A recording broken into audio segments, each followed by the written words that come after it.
Hello guys. Hello guys.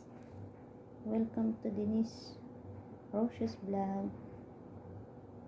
Our topic for today guys is all about paano maging isang OFW or paano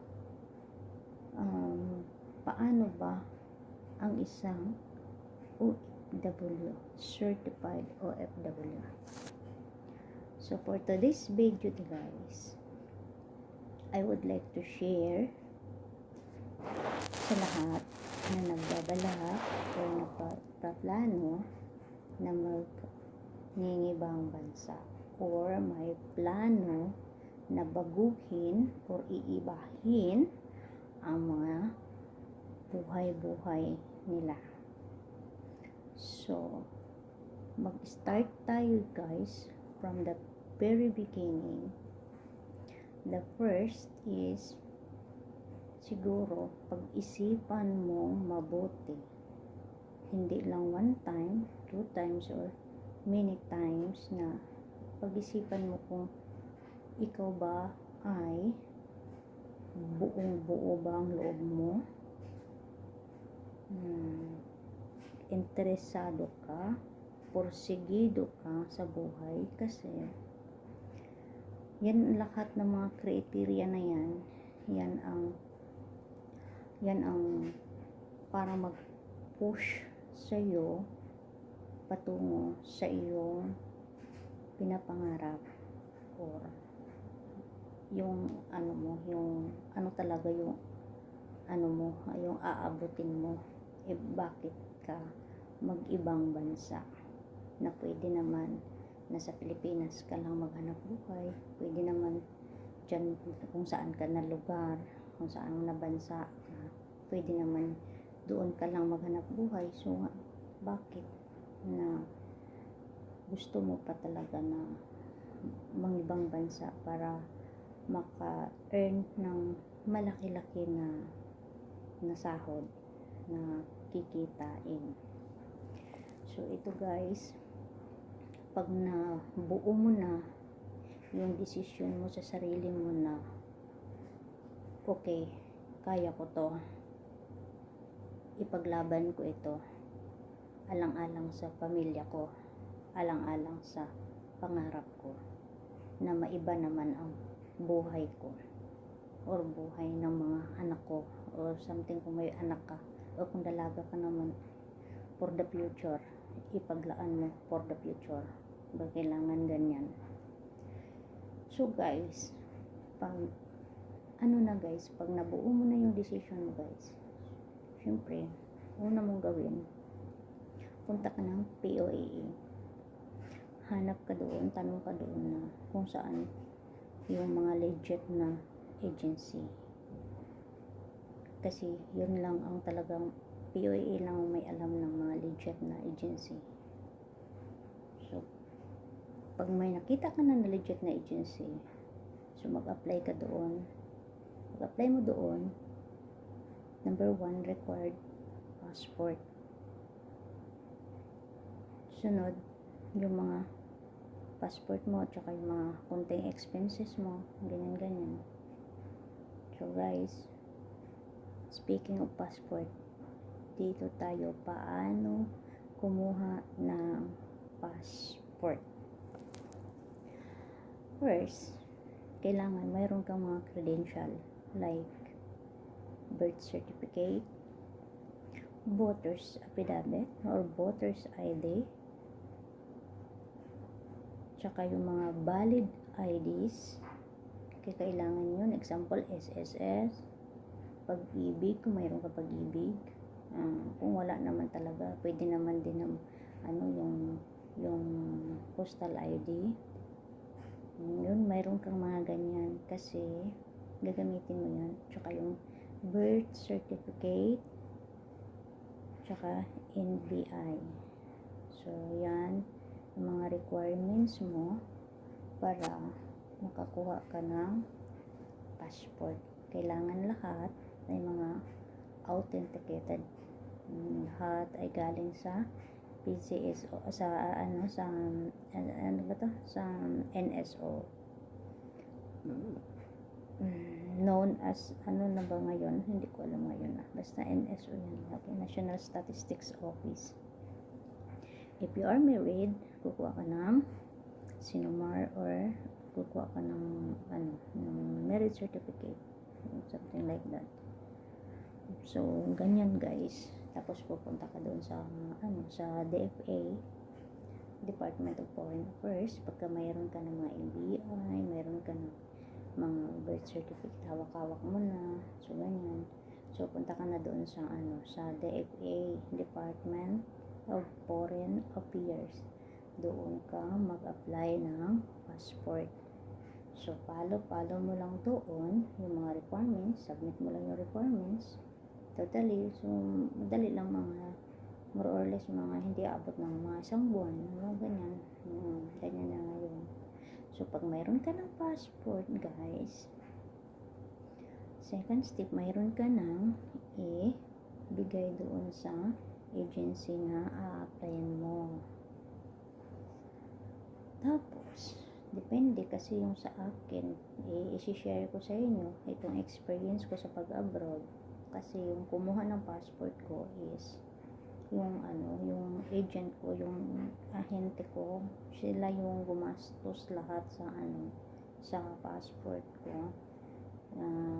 Kasi mayroon Saudi lang kasi ako, sa Saudi lang kasi ako. So kailangan nila masyado yung tao kasi madali lang talaga dito magpunta sa Saudi, hindi kagaya sa ibang country na mas mas mahirap.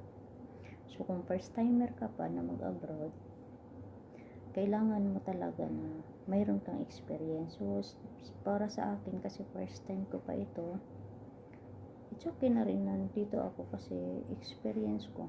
Kung mag-proceed man ako ng ibang country, at least may experience na ako kung ano ba talaga ang isang OFW. So guys, ganito guys, kasi kasi noong first mo, tapos ka na, makasubmit ka na, makuha mo na yung passport mo. So magpunta ka na naman doon sa sa Manila. Kagaya sa akin, Pilipina ako, punta ako sa Manila, doon sa main agency doon ako magpa-medical, lahat ng mga doon, mga i-guide ka naman ng agency. Sila naman yung magbigay ng transaction sa iyo. Susunduin ka, so ganyan. Mag-seminar ka sa mag-exam ka sa neuro. Sa medical mo, sa neuro, magkuha ka ng mga other documents doon sa sa Manila. Kuha ka ng OEC, tsaka mag-uuwa ka rin. Tsaka mag-TESDA, mag-training ka sa TESDA para mayroon kang NC2.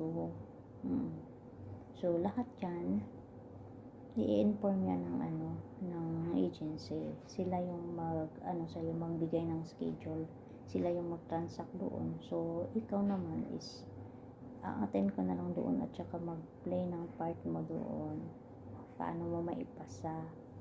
Pero mayroon kang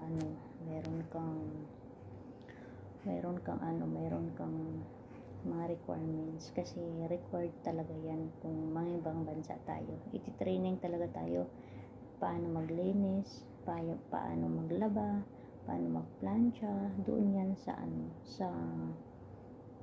TESDA. Tsaka doon naman sa UWA, 2 days doon sa UWA ang training.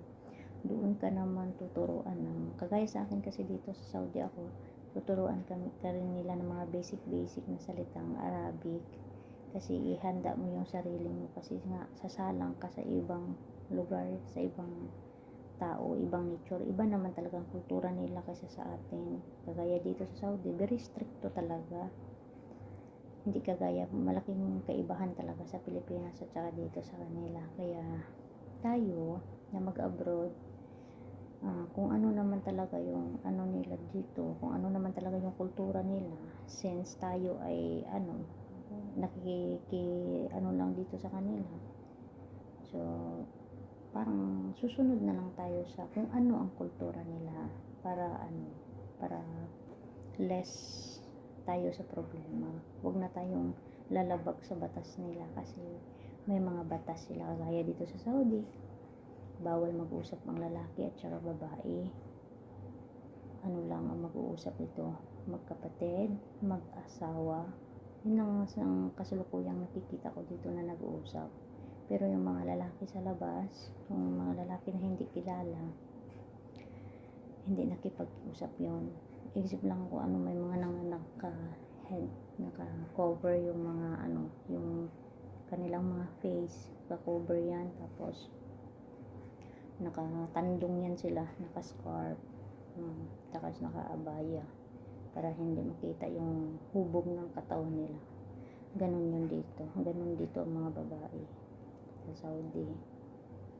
So, since nandito tayo, kung ano naman yung patakaran nila at saka ano naman yung gusto ng employer mo, makisama ka na lang sa kanila para iwas problema, magkakasundo kayo. So, base sa experience ko, kasi nga first timer pa ako, i-share ko sa inyo. Yung sabi nila kasi noon, sa accommodation pa ako, sabi nila, 3 months daw maho-homesick. Pero hindi ako na-homesick ng 3 months. Yung homesick ko umatake 8 months. At saka talaga, nagsagutan talaga kami ng employer ko kasi gusto ko nang umuwi. Kasi parang hindi ko maintindihan sa sarili ko.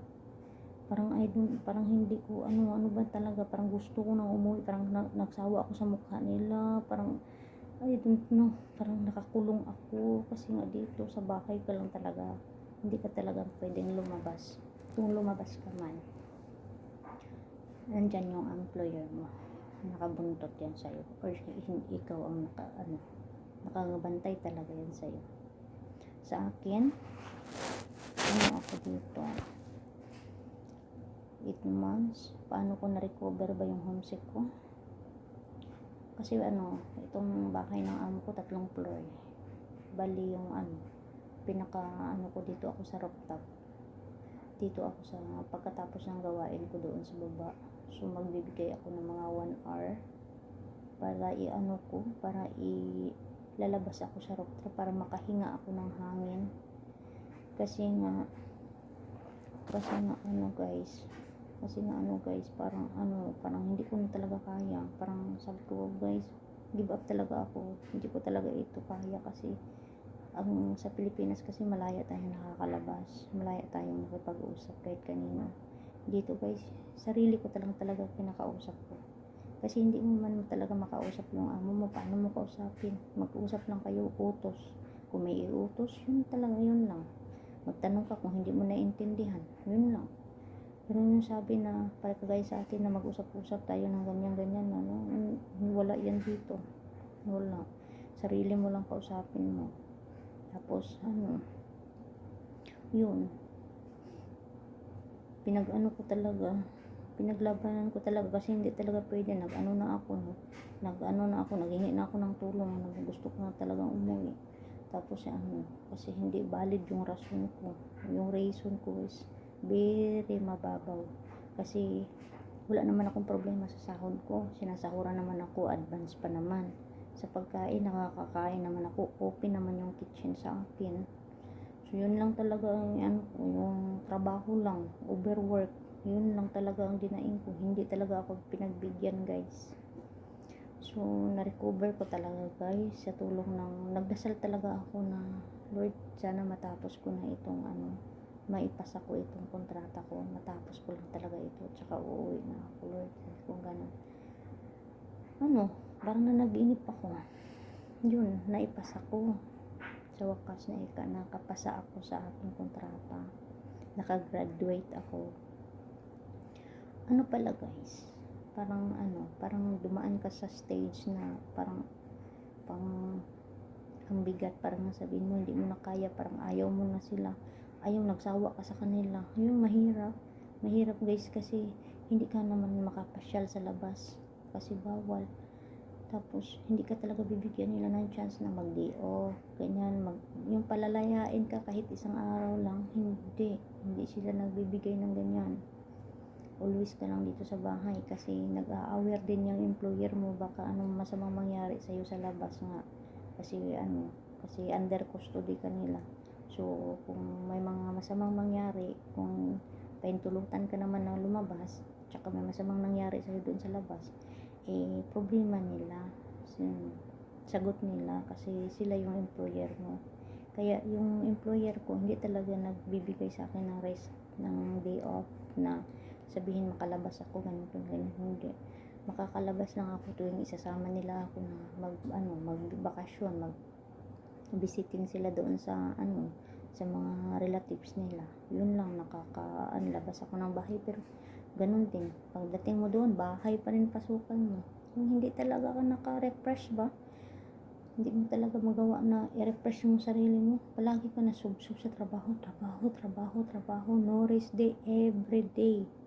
Kaya guys, kung sino man ang makapanood ng video ko, ito ay pawang katotohanan lamang na kailangan talaga akong mag-abroad guys. Buo talaga loob mo para hindi ka magsisi. Kasi pag buo yung loob mo at saka gusto mo ang ginawa mo, wala kang pagsisihan kasi ginusto mo.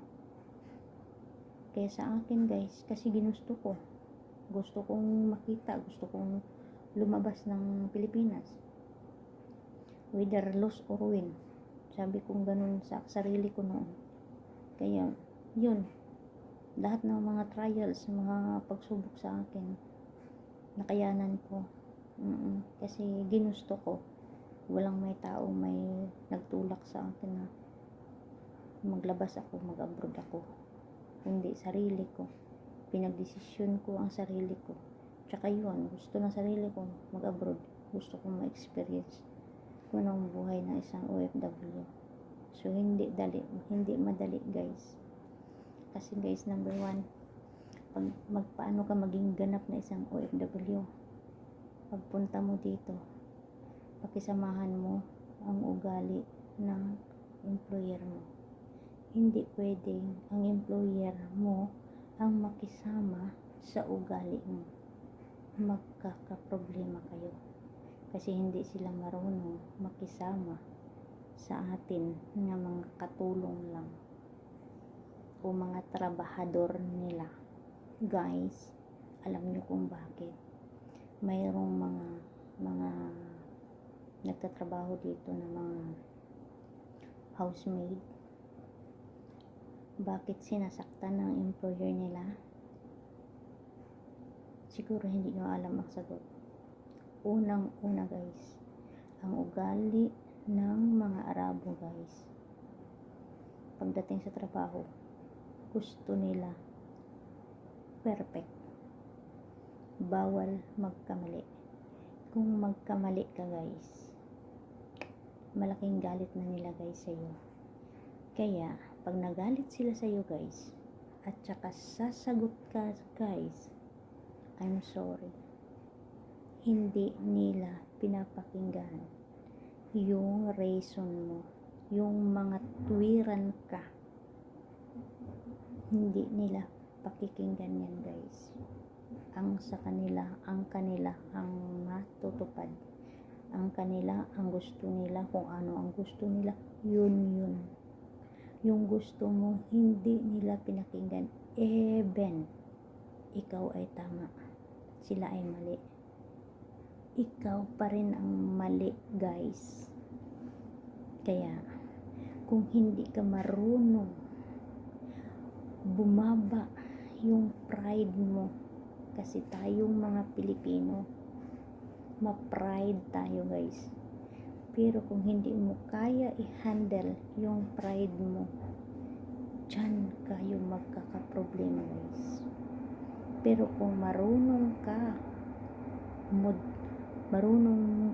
ka ibaba yung sarili mo, just keep quiet, silence, huwag kang sasagot. Kasi yung galit nila guys, hindi aabot na isang araw. Mabilis lang guys. Pag nagalit sila, 1 oras, 2 oras, 3 oras, normal na yan. back to normal. Sasabihin ka na nila, how are you?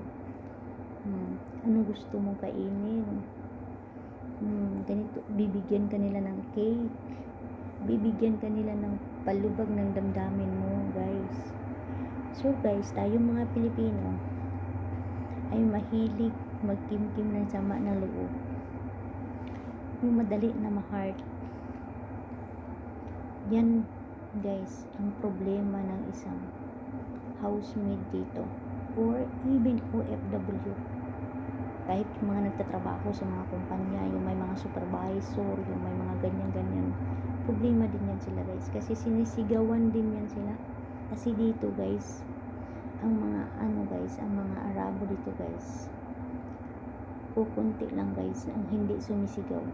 Normal lang sa kanila guys na malakas yung mga boses nila, na kung sa atin pa, sa Pilipinas pa, ay yung tinig ng boses nila guys ay galit. Tayo, pag makarinig tayo ng malakas na boses, galit. Tayo naman ay nagtatampo, nasasaktan naman tayo ng ganyan. Pero dito guys, kung i-apply mo yan dito, ugali na yan, naku guys, hindi mo matatapos yung kontrata mo. Either guys, aatakihin ka ng sakit sa puso, or makapatay ka dito guys ng employer mo, kaya magagalit ka rin. So guys, bago ka talaga mag-abroad, isipin mo na kaya mo ibaba yung pride mo. Kung leon ka sa Pilipinas guys, pagdating mo dito sa Saudi, tuta ka na lang ng leon. Hindi mo talaga pwede guys dalhin kung ano yung ugali mo sa Pilipinas, hindi mo talaga pwede dalhin dito sa Saudi guys. Yan yung ibang mga Pilipina ng mga housemaid dito, yung mga katulong dito, kung bakit sila binugbog, bakit sila sinasaktan. Kasi nga sa time na galit yung amo nila, sinasagot-sagot nila hanggang naggalit. Kasi guys, mabilis yung kamay nila guys. Gamitin mo utak mo guys, huwag kang gumamit ng lakas dito kasi hindi uubra yan. Balwarte nila ito guys, balwarte nila itong lugar na ito. Ikaw ay dayuhan lamang. Kaya guys, utak gamitin mo dito guys. Huwag kang huwag kang magpa-astig-astig dito, kasi hindi uubra dito ang pagka-astig mo guys. Kaya kung gusto mo guys magkapera, makaipon, maiba ang buhay, down ka lang, makisama ka lang sa kanila. Sakit kamay ko guys. Makisama ka lang sa kanila guys. Kung ano yung gusto nila, sundin mo. Basta guys, wag ka lang sasagot. Quiet ka lang. Quiet ka lang guys. Kung mayroon talaga na hindi mo talaga nagustuhan, at saka parang labag na talaga sa batas, at saka yung mga regarding sa na wala na sa kontrata, pwede ka magreklamo. Hindi sa kanila. Yung kamag-anak mo sa Pilipinas guys, yun ang humingi ng tulong sa OWA.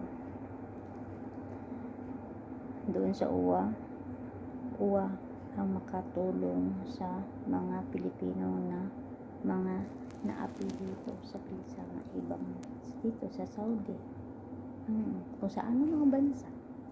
OWA lang, doon ka lang magpa-file ng repatriation.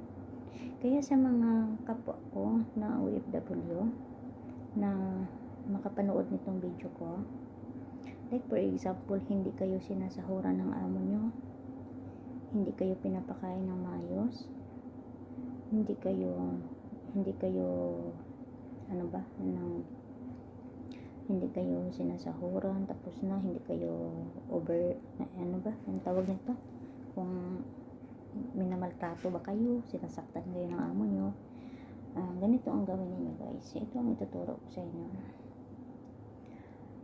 Yung kamag-anak nyo sa Pilipinas guys, utusan nyo, papuntahin nyo sa OWA, magpapile sila doon ng formal na complaint for repatriation. Kasi guys, ang OWA mag-file ng case doon 1 week doon, dating dito sa Saudi mga 1 week, ganyan, 15 days or something like that.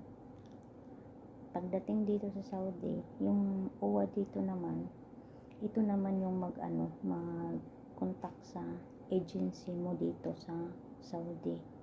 Kasi mayroon ka talagang agency dito, may agency ka sa Pilipinas, papasa ka rin sa agency dito sa Saudi. Ito talaga yung parang mother na agency mo, yung dito. So, ang OWA, yun ang mag-contact sa agency mo sa Pilipinas. Uy, ganito ganyan. Bakit itong tao nyo hindi nyo minamonitor? Kasi dapat guys, yung agency natin sa Pilipinas, may monthly report yan sila sa mga tao nila dito sa abroad. Kung ano na talaga ang mga nangyayari. Imomonitor nila yung mga tao nila. So ngayon guys, ang nangyayari, yung mga ibang agency gumagawa, minomonitor nila yung mga tao nila dito na deploy nila. Pero yung ibang mga agency guys, pinabayaan nila yung mga tao nila.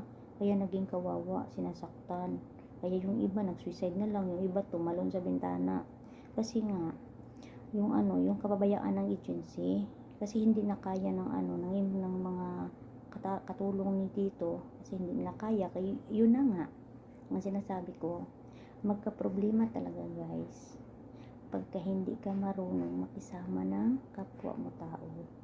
Pero kung marunong ka guys, like for example dito sa Saudi, wag ka talagang dumikit sa lalaki, kasi yan talaga pinakaayaw nila. Kayong mga madam dito, mga nagsisilos yan.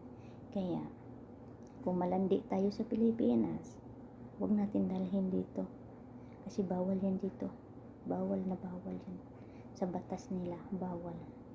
Kaya hindi pwede yan dito. Doon lang sa Pilipinas maglandi-landi, dito bawal, wag mong dalhin. So dito guys, pag pumunta ka talaga dito sa Saudi, trabaho lang talaga. Pag trabaho lang talaga pinunta mo dito guys, isi-sure ko sa iyo 100% wala kang problema. Pag sumunod ka lang sa kung anong training mo sa OWA, kasi yung OWA magti-training sa iyo, ituturo sa inyo kung ano at paano makisama.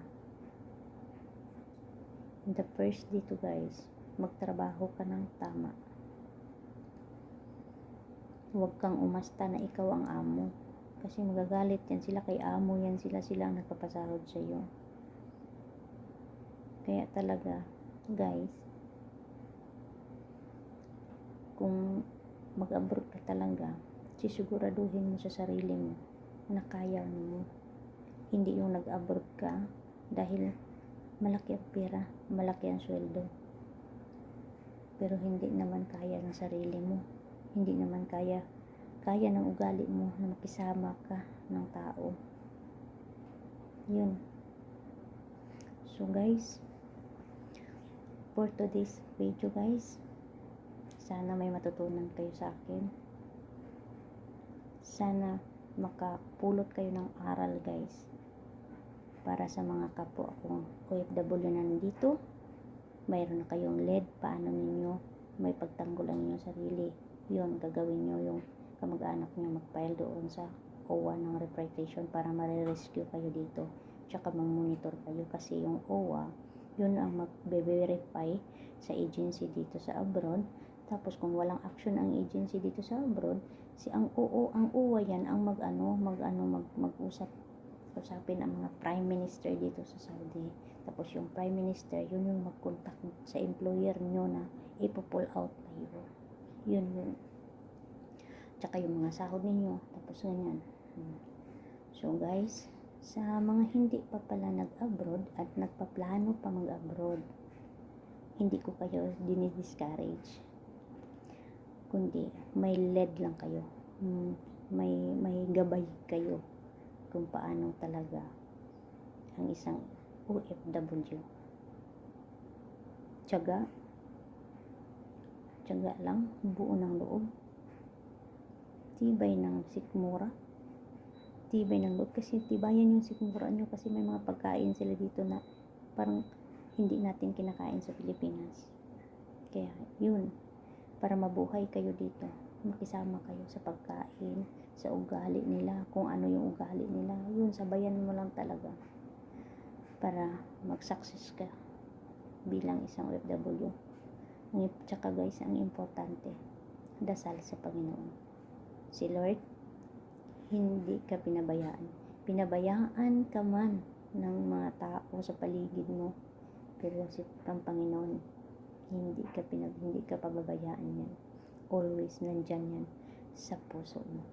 Tawagin mo lang, naririnig ka niyan.